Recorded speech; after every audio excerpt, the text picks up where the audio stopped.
Hi, I'm Scott Martin from Bonsai Matsu, and this is the Bonsai Stuff podcast. Thanks for tuning in as always, and this episode is going to focus on autumn, start of autumn work for bonsai in Melbourne, Victoria, Australia, where I'm from. It's really funny. The calendar date ticks over saying, okay, it's now autumn, and the weather switches overnight, basically. So it's funny the way it happens that one season seems to finish quite abruptly and the next one seems to start. So we've got obviously shorter daylight hours. We've got cooler temperatures starting to kick in now and cooler overnight temperatures. So autumn has officially started, which means that there's certain things that I do in my garden that I'll run through and talk about at the start of autumn, as opposed to what we do later in the autumn. I want to talk about some different things that I picked up at IGN in 2015. So this podcast isn't going to be based on another one of my trips. It's going to be just a couple of little snippets of information from them, as well as talking about theoretical versus practical application for bonsai techniques. So strap yourselves in. Hopefully it's an interesting journey for you over the next 30, 40 minutes.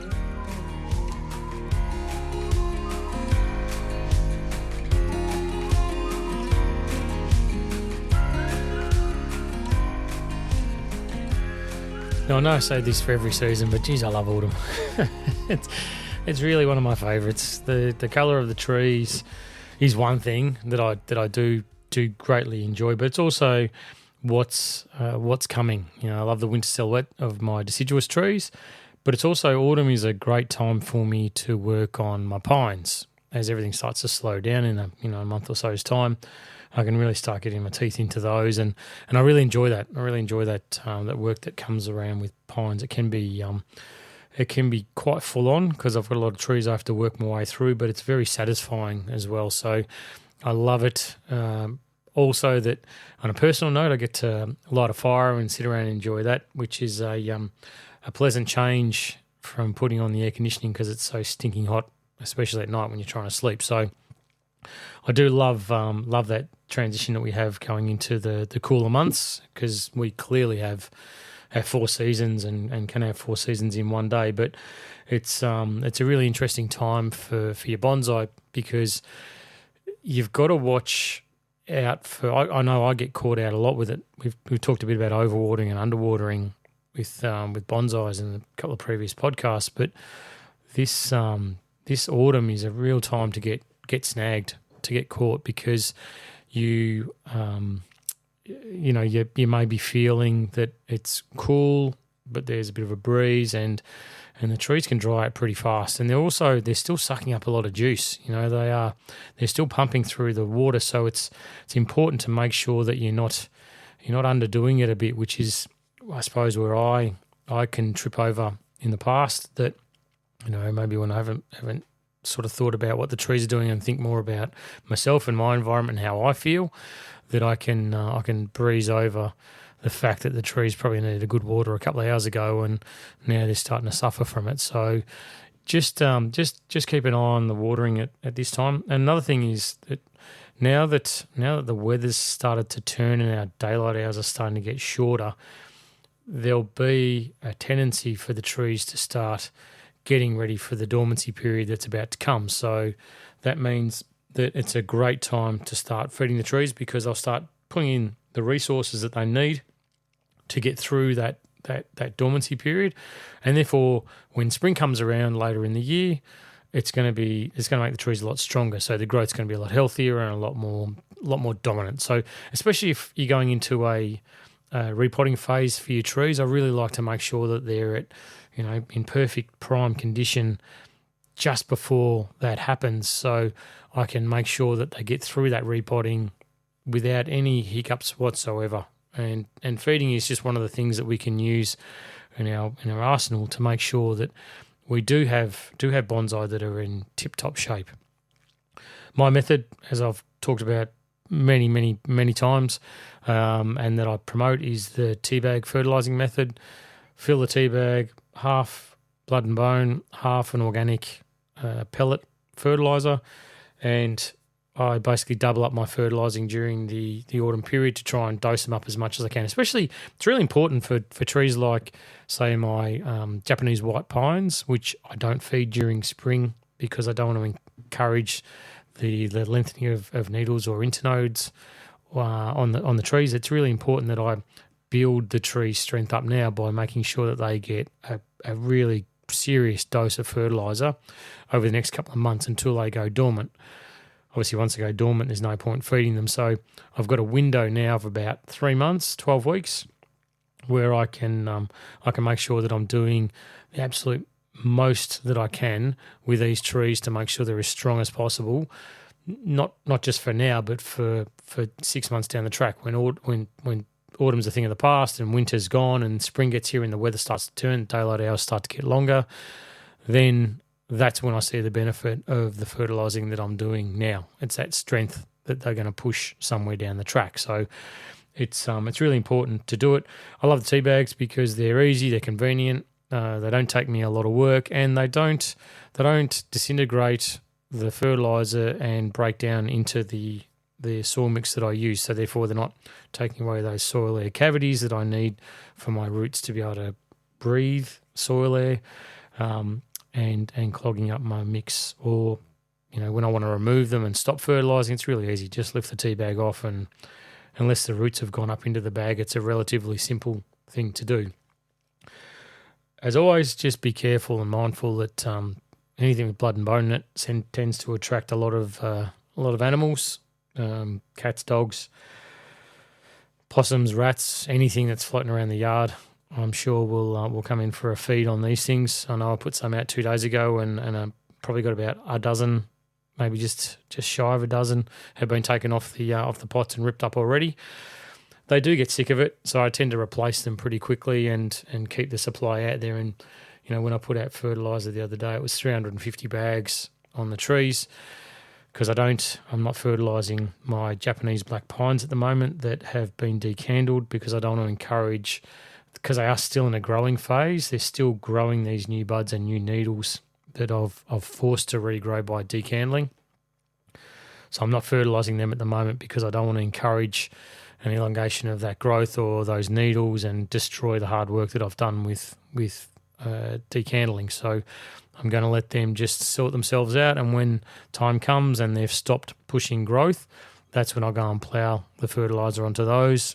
Generally, you can tell when that is when the new needles go from being a really bright, vibrant green to a more olive green. They change and they become a bit harder, the needles as well. They're quite soft at the moment, so once they harden off a bit, that's when I know it's time to put more fertiliser on the trees. That said, if you've got any black pines that you have decandled and you're in the southern hemisphere and you have decandled them, and the new buds that are coming out look particularly weak, then it probably is an opportune time to actually give them some fertiliser, try and give them a bit of a kick along before they go into dormancy and they're not going to grow anymore. So you shouldn't need to on a strong, healthy black pine, but if you do have any that have got really small little buds at the moment, and you'll know if you've got a few black pines in your collection, and some of them you look at and go, yeah, well, that one's kicking on a million miles an hour. That one, yeah, that's doing okay. Oh, that one's really, really quite weak, and there's not much to it. Then they're the ones that I would suggest possibly putting some extra fertiliser on at this stage to give them a bit of a kick along. So yeah, so mainly at the moment I'm keeping an eye on weeds as well. They seem to be running rampant, because no point fertilising your trees and having the weeds take everything that's on top of what's going into the soil mix. And the other is pests. There's still quite a few pests around at the moment. I'm seeing a lot of caterpillars in our part of the world where they're getting into a lot of cedars and where it's bunched up particularly, and there's lots of foliage clumped together and hasn't been cleaned out probably like it should. They tend to get in there and make a bit of a mess. So I am definitely on the front foot with pests in the garden at the moment. But like I said, I'm just now getting ready for the next phase, which is the mid-autumn phase, which we'll talk about in future podcasts.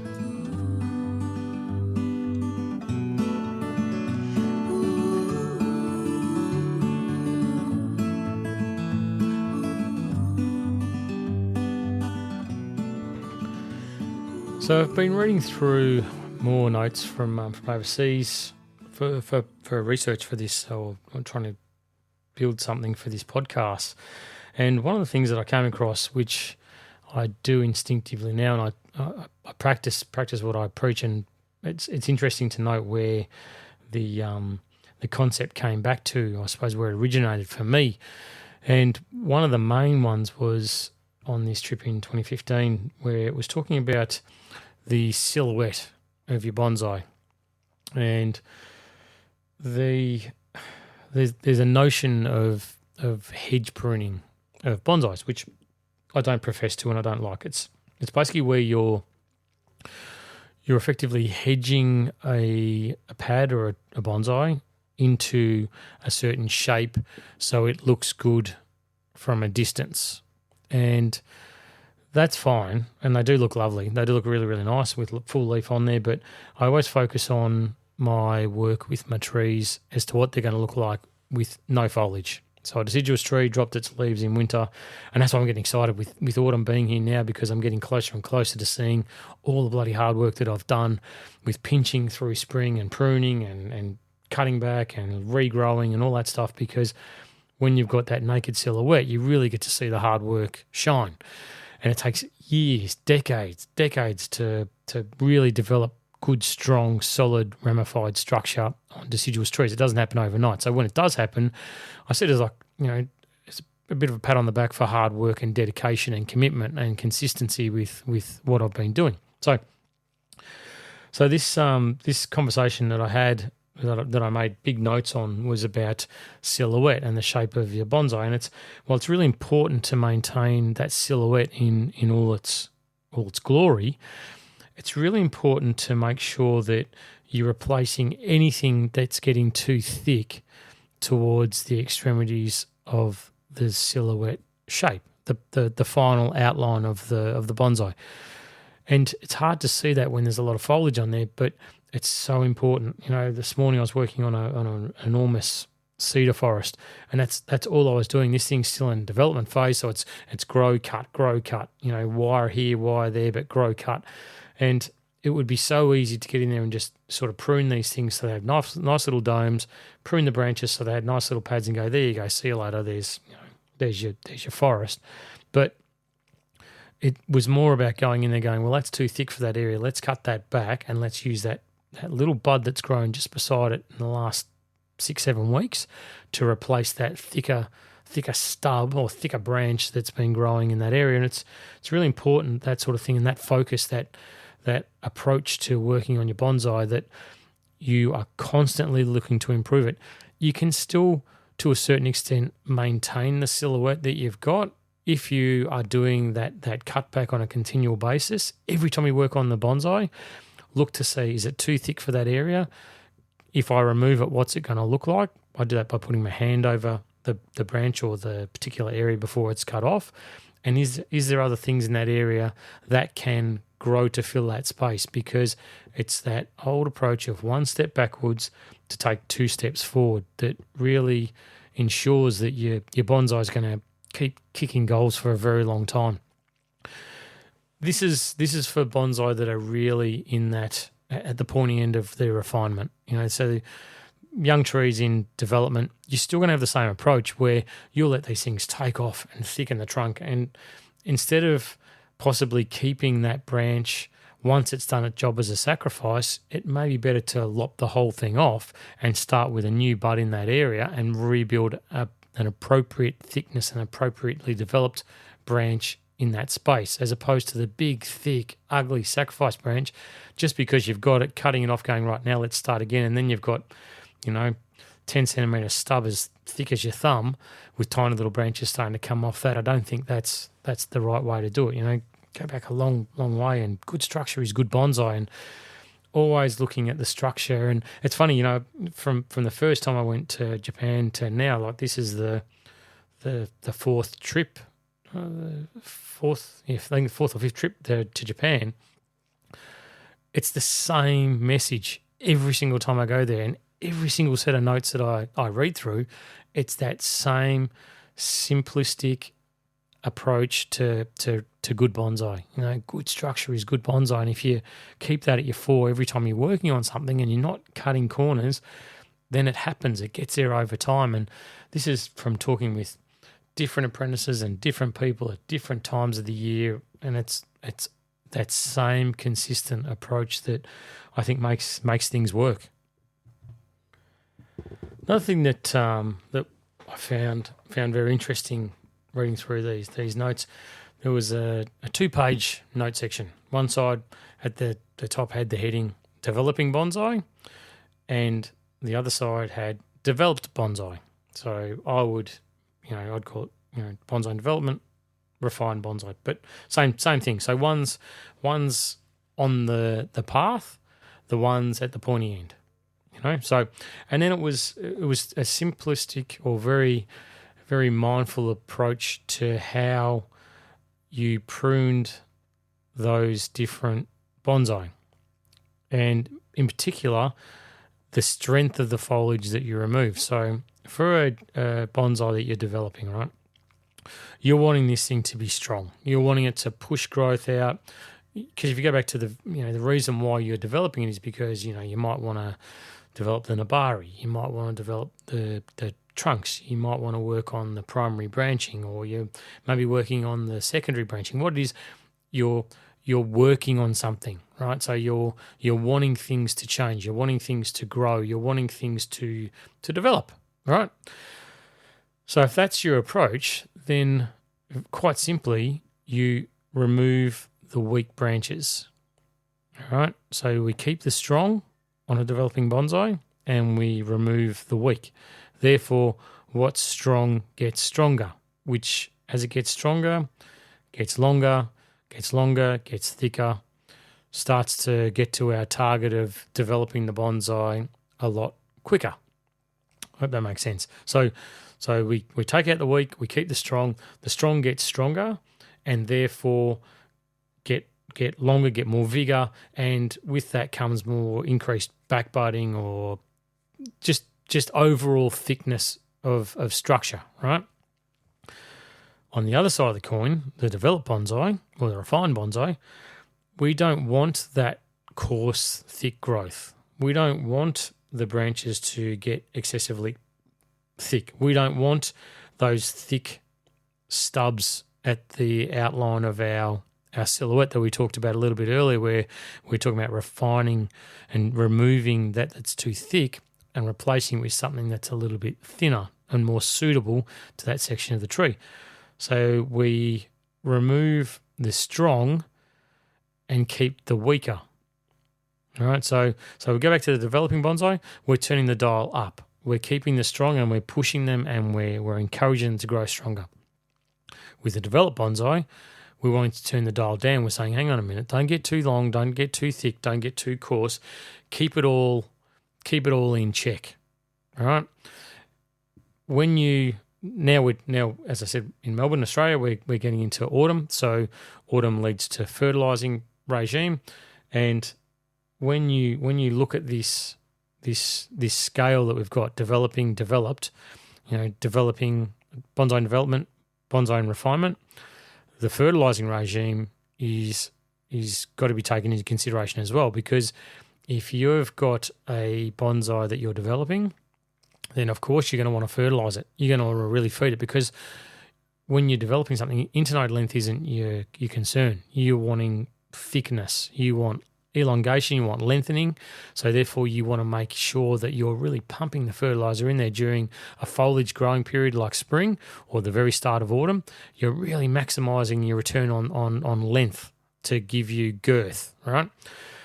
When it's a developed bonsai, you don't really want to encourage that. You don't want that thickening. You want refined, light, delicate growth, because you've spent years getting the trunk right. You've spent years getting your primary branches wide and shaped and positioned correctly.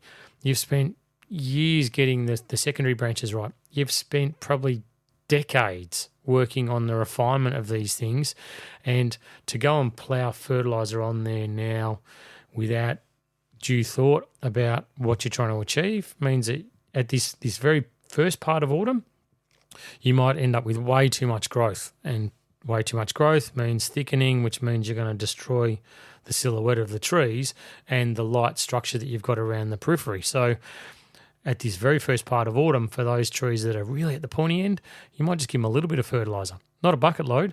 Then as they start to go dormant and they start, or head towards dormancy, and they start to pull back the nutrients from the leaves structure and they start to change colour, that's when you can start ploughing the fertiliser in, because the fertiliser isn't going to be pushed towards growth. It's going to be drawn back in for strength on the bonsai. So I talk a lot about this, working out what stage of development your bonsai is at, and this just reiterates it, that it's so important, and it's something which has been talked about with me for a really, really, really long time. Everywhere I go, everywhere I turn, it's talking about, and I think about it like this, and even my refined trees, it might be one branch that I'm developing. So therefore, what's my thought process around that? I've got one branch that I'm trying to develop and grow and thicken, but I've got the rest of it I can't destroy by playing fertiliser on there and sacrificing the rest of the structure of the tree for that one little part. So what's my strategy going to be with allowing that to grow? It's simple. It's prune the stuff that I want to keep in refinement and don't prune the stuff that I want to develop. So that way tree will allocate resources to that which is growing and continuing to grow. So it'll take from the ramified area of the tree, the refined area of the tree, and push those resources back down to that branch or that area or that segment of the bonsai that I'm trying to allocate resources to and therefore and develop. So that's what we can do. But yeah, it's really important that even now, as we're going in towards autumn, maybe you're heading towards spring. It's just as important there in the northern hemisphere to put a classification on your bonsais to what sliding scale they're part of. Is it in the development phase? Is it in the refined phase? If it's somewhere in between, where does it fit? Is it further towards refinement? Is it further towards development? And then you need to adjust your fertilising to suit.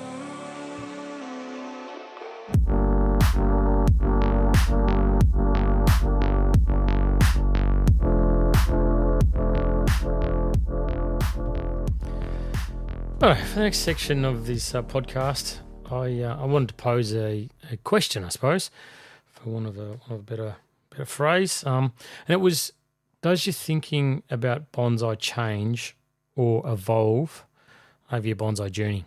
It's been something I've been thinking about lately, and it definitely does. It definitely does. So if I flick back to when I first started bonsai, because there's the people that listen to this podcast are broad in their application and experience. So if I turn the dial back, it'll possibly ring true with quite a few people listening.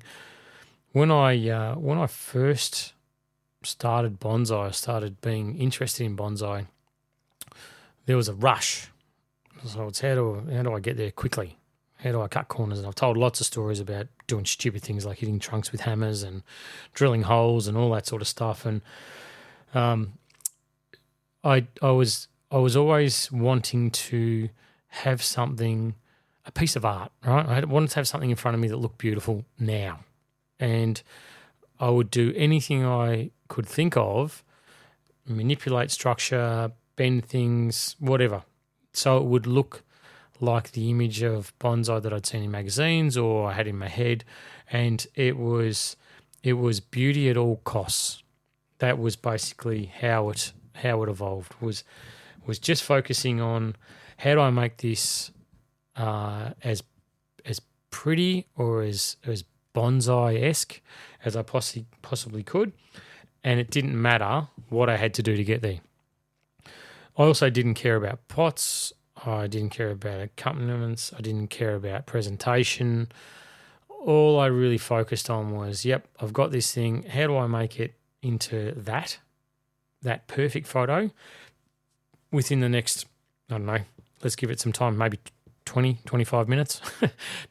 don't, just foot on the gas. Don't stop. Don't think about things. Don't plan for the future. There's no need to plan. You've got wire. That's what wire's for. Just put it on there, bend the bloody thing. Get this thing looking perfect, and then voila, there you go. You've got a bonsai. How easy is that? Bonsai's so easy. Like, what's all this fuss about? So my thought on bonsai now has evolved drastically in comparison to that. I mean, it's been a long time, of course, and maturity is a great thing, and wisdom, you can't put a wise head on a young body. That's just the way the world turns. But I look at bonsai now, and I enjoy that things take time. I enjoy that there's a process to it, and you have to plan. As I started this year with the bonsai planning, it is super important, and I refer to it all the time and look to improve and make things better. But it's only by having those plans and that vision of the future that you can slow things down. And I see it as one of my jobs that when I get the bull at the gate, like I was, someone chafing at the bit, going, I just want to make this thing beautiful. Go on, quick now. Twist it, make it great. It's my job to sort of say, well, okay, you can do that, but this will be the result. And invariably, it's not very pleasant. But if you just take your time, then this is the next stage. Then after that will be this stage, and then after that will be this stage, and after that, and so I can plot a chart for them based on experience, which only comes with experience. It's easy to tell someone, hey, draw a breath, you'll be right, but you've got to go through. I find you've got to paint the picture for them and say, well, these are the steps of evolution for this bonsai, and this is the time frame for it, and this is what you should do in between. Do nothing now. Leave it for 6 months. Let's talk about it, next December. Let's do this. Let's do that. Whatever it is. But I find that hopefully I can temper expectations quite significantly by just saying, okay, you need to see the future here. Come along for the journey and enjoy every step of the process and take your time, because what you've got in front of you is an opportunity. You've an opportunity to take a tree and turn it into a piece of art we call bonsai. And if you do it the right way, this bonsai will live longer than us. And that's it's a big responsibility, I feel.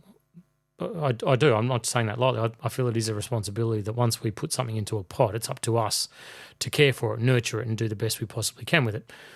Sure as hell, things go wrong. Don't hang yourself out to dry if something goes wrong. But it is nice to know that, that I fully accept that responsibility, and I fully expect that people that get into bonsai accept that responsibility as well. And I bet my bottom dollar that almost everyone listening to this podcast feels the same way. You wouldn't be 5 seasons deep and however many episodes in.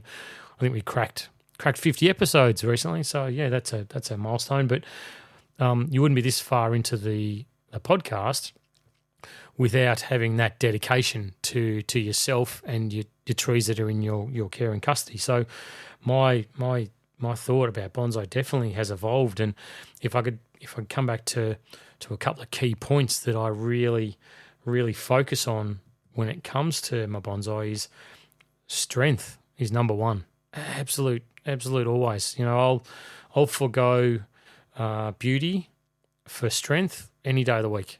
If I have to do something like leave my bonsai grow and be shaggy and look very unpleasant to increase the strength of the bonsai, then yep, I guarantee you that's what I'll do. That strength means that my focus is more on what's happening below the surface of the pot than what's happening above, because now I know through experience that with all the right care, with all my stars aligning, with me taking the most appropriate steps with regard to soil mix, my skill level on repotting and the technique that I use, and my repotting aftercare and blah, blah, blah, blah, blah, all that stuff, I know that I will develop a really, really strong root base. And once I've got that strong root base, my fear and issues that I've had in the past, in other seasons like summer, just don't raise their ugly head, because the engine of the tree is strong. It's solid. It's able to withstand a hell of a lot of punishment that gets dished out on it, which means that I can trip, I can make mistakes, I can bugger up my watering a little bit here, a little bit there, without having a disastrous effect. I'm not teetering on the edge. My fuel gauge is almost full all the time on my bonsai, which means that when it drops back a little bit, it's not gonna stall the engine. The engine's going to keep going, and I've just got to correct it and make sure that I can minimise it happening ever again. One of the other things that I really focus on is the genetic qualities of bonsai. That would be one of the biggest things that's evolved for me over time. Whereas in the past, I'd look at a trunk, or I'd look at a nabari, or whatever it was that I looked at. I didn't bust it down to have a look at the leaf quality or the branch quality on those trees, or the needle quality on a bonsai, on a pine, or the color of the needle and needle length on a Japanese white pine or a Scots pine, or whatever it is, because I know that in bonsai there's a hell of a lot we can do in regard to artistic license and design intent, but there's a lot that we can't do when it comes to the overall makeup of the tree. Like us humans, we're built a certain way. Whatever it is, it's perfect the way we are, and that can't be changed. Same as your bonsai. It's perfect the way it is. Don't wish it's something else. Of course we can graft and we can do this and do that, but I don't like to use those. My preference is I don't use those techniques. I use what I've got put in front of me, and I make it the best it possibly can be. But I would be far more selective at those early days when I'm looking at a Shimpaku juniper. I'd be looking at that foliage going, is that foliage smack on to what I want in 30, 40, 50 years' time? Of course you don't think about that at the start, but hence the reason for this podcast, that I can sort of say these are things that have evolved for me over time when it comes to developing your bonsai. The other thing that I would say is something that I've really worked on is consistency in everything, in all facets of bonsai life, in all facets of my work with bonsai and my care for my trees and my development, my structural work, and even my learnings, to make sure that I'm very consistent about those baby steps that I take to make me better, which will therefore make better bonsai. So that's definitely evolved now, where it's truly a discipline, for want of a better word. I'm disciplined in how I approach my care. I'm disciplined in how I work on myself to improve myself by goal setting, and also when I do have days on working on my trees, and I go, okay, now I want to perfect whatever, trunk bending, something like that, or using guy wires, or whatever it is, that I make sure that I do it to the best of my ability, consistently and disciplined. So that's another one that's really evolved for me over time, and also I put a lot more thought now into composition of how my trees are displayed. So of course I've talked about it before, pots, love pots, addicted to pots, and my thought about them and how I value them in the overall scheme of things with bonsai has definitely evolved. But it's also, when there's a show or something like that, the table that the tree's on, the accompanying plant, the pot, the overall composition now is where I see greater value than in the individual. So the group setting or the composition is far greater than the individual bonsai.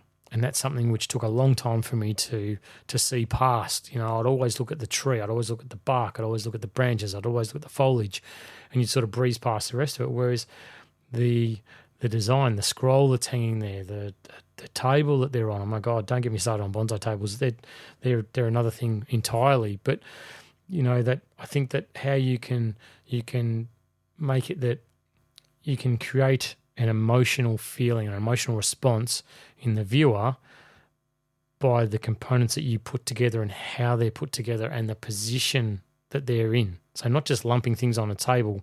It's like throwing bits of Lego at the ground saying, well, I've built a house. And you haven't. You've just thrown Lego on the ground. So you can really build a an emotional response in the viewer, and I think that is the most important part. And there's recently been some great shows in Australia, and when I was looking at photos for those on socials, it was really, really admirable to see how much work had gone in behind the scenes on, all the display setup and structure. So it's not just something where people go, oh, there's a stand, there's a bonsai, and there's a rock. See you later. That's it. Move on.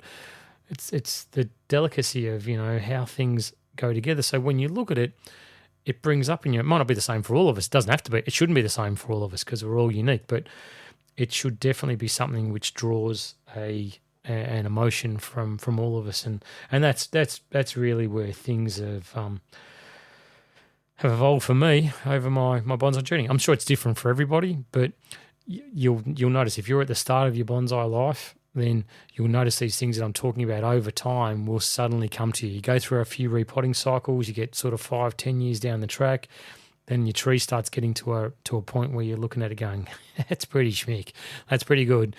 Then your thought will be, well, I can't put it back in a $5 pot. I've got to now get a good pot that matches this, and what shape should it be? Should it be round? Should it be rectangle? Should it be thick-lipped? Should it be shallow? Should it be blue, green, pink, whatever? But you'll find that your thinking about bonsai will evolve over your bonsai journey also.